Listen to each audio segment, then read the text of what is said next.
ماڵێگاتە لام باسی ژیانی خوانیان کرد سەدمەتیە بوو 10 نەفەریتیا 6 کچ و دوو کوڕ و ئینەک سوێنی خاوتی دوو ئێوارە لە سەرێکی مەنان و چای خۆن نانا ئێمە مەمنونی تۆین ئێمە مەمنونی تۆین کاریمیان کردو مناڵم ئەمەلیات کراوە چاویان لێم بۆ پارەیان ناردووە یەکێکی تر لە کارە ناوازەکانی نووسنگەی چەمچەماڵی بەخشین ئەمەیە کە هەموو ڕۆژێک لە مانگی ڕەمەزانە چەندین ماڵ بەم شێوازە بەسەرەکرێتەوە کە ئەمە چیرۆکێکی یەکێکە لەو ماڵانەی کە ئێستا لە نزیکەوە ماوەسە نەجات بمان باسەکە کە ئەم ماڵە بۆ خۆی ژێرپەنجەیان هەیە و نەخۆشی مناڵێکی تریان نەخۆشی دڵی هەیە و بێباوکن و بێموچەن و حاڵ و گوزەرانێکی زۆر زۆر سەختیان هەیە و ئەو برابەڕێزەی کە ئێستا ماڵی لە دەرەوەی وڵاتە و کە هەموو ڕۆژێک چەندین ماڵی ئاوا بەسەرەکاتەوە خواردن و پێداویستی یەک مانگی بۆ دابینکردن بۆ هەر ماڵێک ئەویش بۆ خۆی بە هەمان معاناتە تێپەڕیەوە و بە هەمان شێوە گەورە بۆ بە بێباوکی بە هەژاری بە نەداری بە معاناتێکی زۆرە تێپەڕیوە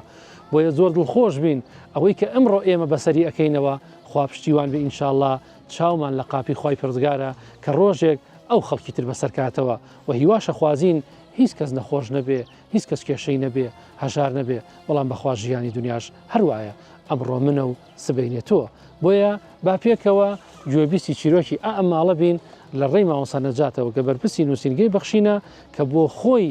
عملی هەموو ڕۆژێک هاتووە مەدانیان بۆ ئەم ماڵە بەڕێزە گەورە لێت ڕازی بێ بسم الله الرحمن الرحیم دیارێمە و نووسنگەی چەمشەماڵ دەزێ خێرخوازی بەخشین کە ئیش و کاری ئێمە بەردەوام بەخشینە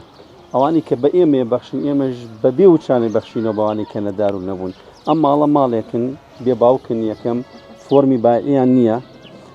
مناڵێکیان تووشی نەخۆشیە سک بۆ شێرپەنجێ سک بۆ دیارە کچێکیان دڵی کوونە و جارێک دوو جاری لە مەکتەبە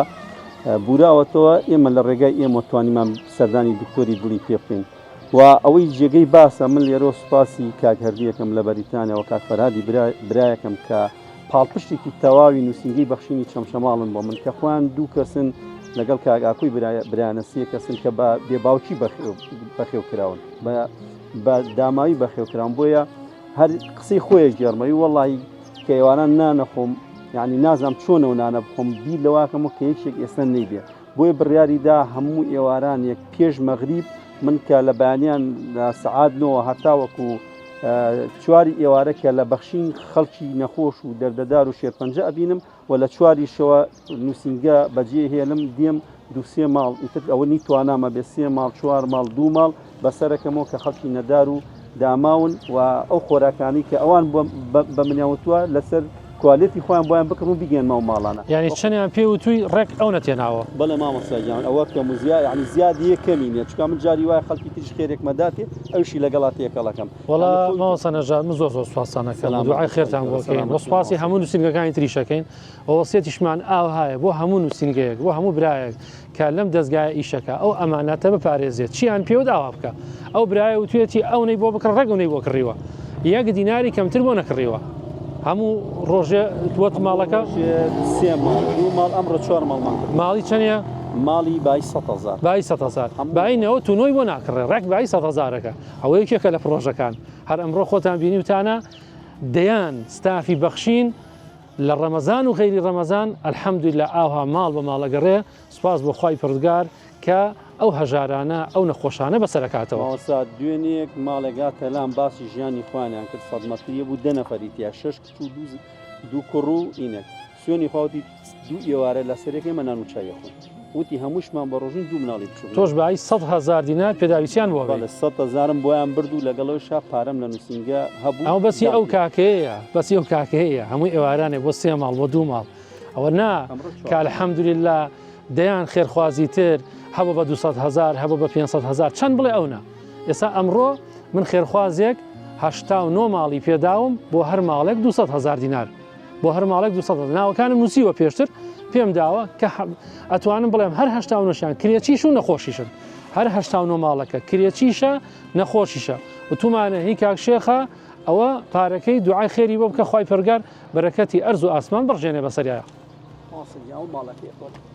ئەمەش ماڵەکە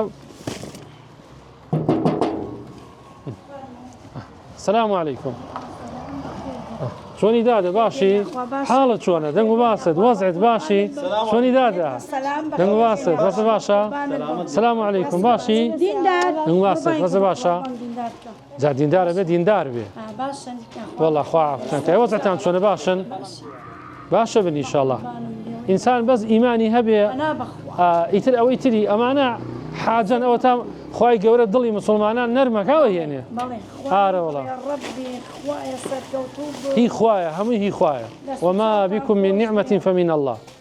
دیندار وەرە کاکە دیندار دیندار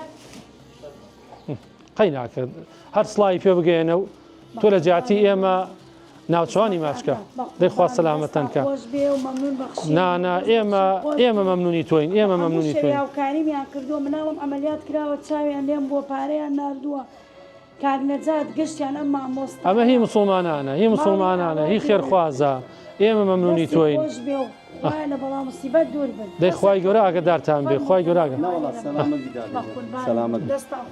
ئەو ئەمانەتێت چۆنە درێتە دەستمان ئاهای گێنین حتا تەبەقە هێلکەکەی لەگەڵایە تەبەقە هێلکەکەی لەگەڵایە بێ ئەوش بێنین وتێتی بۆ هەر ماڵێک 100,000 ڕێک بای 100,000ەکە یعنی ئێسام ئەشیا باینەوە 9,000 نییە ڕێک بای 100 ماڵێک گەڵێ 200 بەرە 200 دێنێ لە 500 بەرە 500 دێنێ دەی دەستان خۆش بێ دەیخوای گەورە ئاوایکە ئێمە ئیشی ترمانەی بە بڕێ دەیخوا سەلامەتان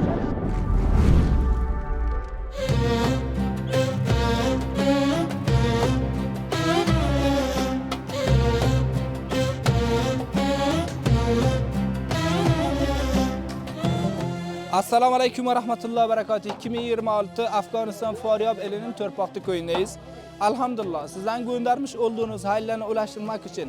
şu an gördüğünüz üzere sıcak yemeklerimiz yani Afgan etli meşhur pilavımızı hazırladık. Birazdan da bunları oruçlar kardeşlerimizle dağıtacağız. Şimdiden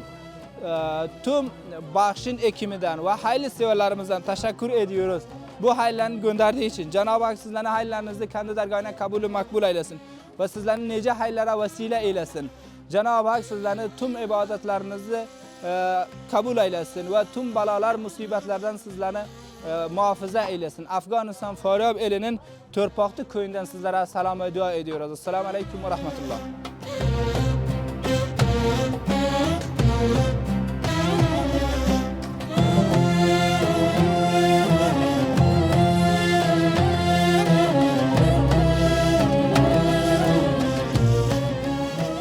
Assalamu alaikum ve rahmetullahi ve berekatuhu. 2026 Afganistan Faryab elinin Törpaktı köyündeyiz. Elhamdülillah şu an görüyorsunuz sizlerin göndermiş olduğunuz hayırlarına ulaştırmak için sıcak yemeklerimiz yani Afgan etli meşhur pilavımızda bu oruçdar vatandaşlarımıza dağıttık. Şu an oruçlarını açıyorlar. Şimdiden